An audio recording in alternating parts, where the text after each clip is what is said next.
a bit of goodbyes. I thought we'd make it through somehow,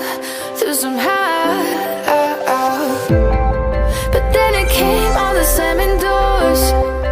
I blinked and it's over. I don't feel like I felt before. Wish I'd do it all over. You never know just what you got until it's gone, gone, gone, gone, gone. Assalamualaikum warahmatullahi wabarakatuh. Saya Masyanda Hania Putri dari jurusan Pendidikan Anak Usia Dini dari Fakultas Ilmu Tarbiyah dan Keguruan. Di sini saya akan mempresentasikan hasil resum dari materi yang pertama yaitu Win Maulana Malik Ibrahim Malam mempunyai 7 fakultas, yaitu Fakultas Tarbiyah, Fakultas Syariah, Fakultas Ekonomi, Fakultas Psikologi, Fakultas Saintek, Fakultas Humaniora, dan Fakultas Kedokteran dan Ilmu.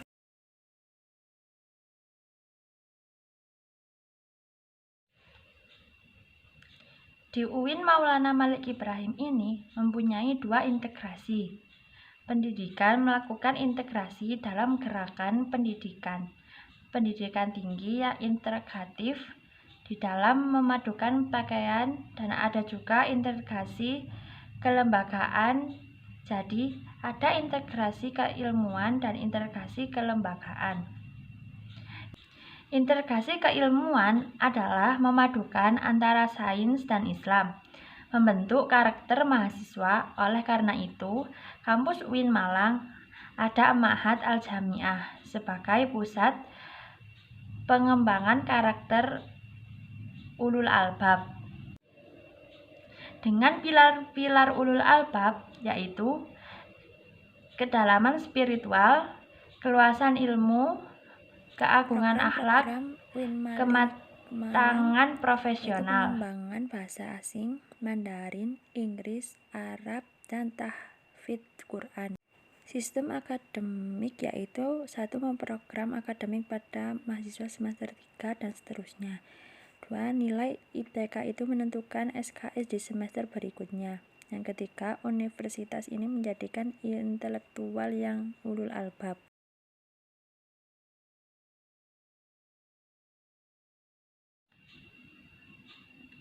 Materi yang kedua yaitu bidang kemahasiswaan, yang nantinya akan banyak memfasilitasi kegiatan mahasiswa selama studi dan belajar di kampus UIN Malang. Kampus ini memang terkenal kampus sejuk, religius, rindang untuk tempat belajar. Rektor bidang kemahasiswaan mengajak bahwa mahasiswa harus mengupayakan diri secara mental, spiritual dalam mengikuti kegiatan-kegiatan perkuliahan di kampus UIN Malang. Kampus UIN Malang otomatis berbeda dengan yang lainnya, apalagi dengan kampus perguruan tinggi umum. Kampus perguruan tinggi ini menyediakan berbagai macam fasilitas kegiatan kemahasiswaan. Mahasiswa harus berpikir ilmiah. Mahasiswa harus punya kemampuan untuk berpikir ilmiah. Berpikir ilmiah itu pada hakikatnya adalah berpikir yang selalu dilandasi dengan ilmu pengetahuan umum maupun ilmu pengetahuan keagamaan. Kampus kita adalah kampus keagamaan yang bernaung di bawah Kementerian Agama. Inilah yang membedakan dengan kampus-kampus lainnya. Selagi kita berpikir ilmiah harus didasari karena kita ada dalam masyarakat berilmu. Mahasiswa juga manusia berilmu. Beda antara mahasiswa dengan yang bukan. Berpikirlah positif, selalu berperilaku positif. Materi ketiga yaitu DEMA. DEMA atau Dewan Eksekutif Mahasiswa merupakan organisasi intrakampus atau OMIK yang merupakan lembaga eksekutif mahasiswa dari level universitas. Fungsi DEMA yaitu sebagai pelaksanaan program organisasi kemahasiswaan, sebagai lembaga mengkoordinasikan dan menginstruksikan pelaksanaan kegiatan kemahasiswaan di tingkat universitas. Tugas Dema yaitu melaksanakan program kerja organisasi yang sudah disepakati oleh Senat Mahasiswa,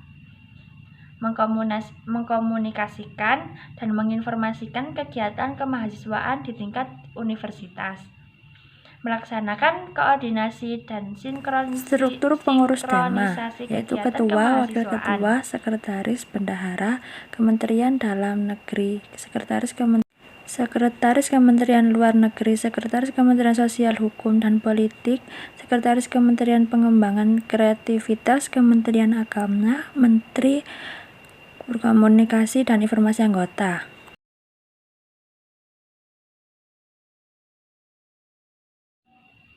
Selama satu periode Dema ke depan memiliki program kerja sebagai prioritas yaitu Sahabat Desa.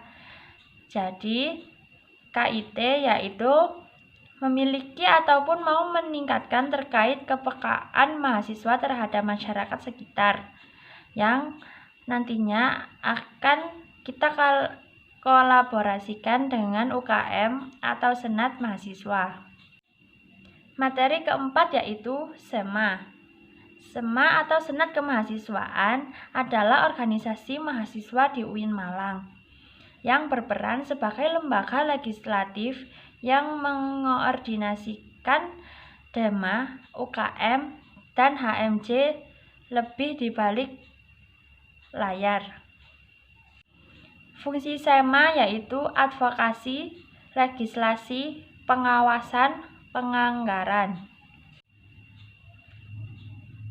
Tugas SEMA yaitu mengawasi dan mengontrol Dema, memberikan persetujuan setiap kegiatan yang akan dilaksanakan oleh Dema, memberikan pengesahan setiap laporan pertanggungjawaban setelah selesai agenda tersebut, memfasilitasikan aspirasi mahasiswa kepada pihak-pihak yang bersangkutan. Wewenang SEMA yaitu membentuk undang-undang yang dibahas dengan Presiden mahasiswa untuk mendapatkan persetujuan bersama, menampung dan mempertimbangkan skala aspirasi mahasiswa, memberikan mendata untuk melaksanakan pemilihan, mengawasi pelaksanaan hasil sidang SEMA. Materi kelima yaitu moderasi beragama. Definisi moderasi secara etimologis wasatiyah berarti jalan tengah, posisi tengah, dan berkeadilan. Secara terminologis pemahaman atau praktek keagamaan yang menjunjung tinggi kesetaraan, beragama, toleransi dengan berpijak pada prinsip tawazun antara rasio atau logika. Kenapa moderasi relevan dan urgent di Indonesia? 1. Karena karakter Islam sebagai agama rahmah lil alamin yang menjunjung tinggi keadaban dan harmoni inter dan antar pemeluk agama.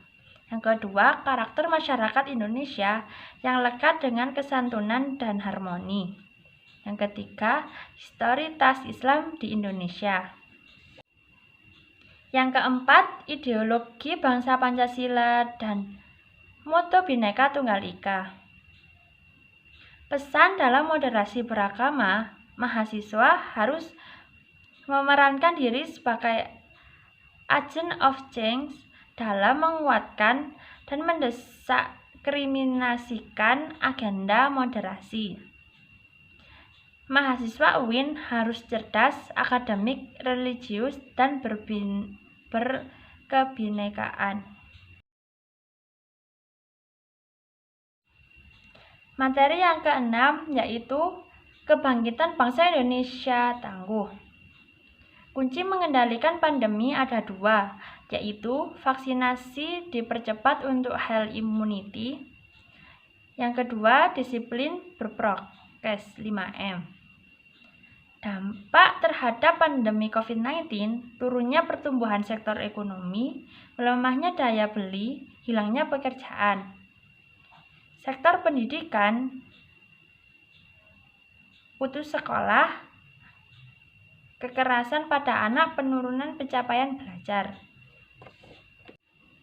Kebijakan sektor pendidikan dalam pandemi COVID-19 yaitu bantuan kota, bantuan subsidi upah, bantuan UKT, rumah sakit pendidikan. Model kolaborasi masa depan yang mampu menaikkan kelas sektor ekonomi, pendidikan, dan sektor lainnya. 3. Kekuatan pengubah dunia. Kemajuan teknologi, agama, pasar.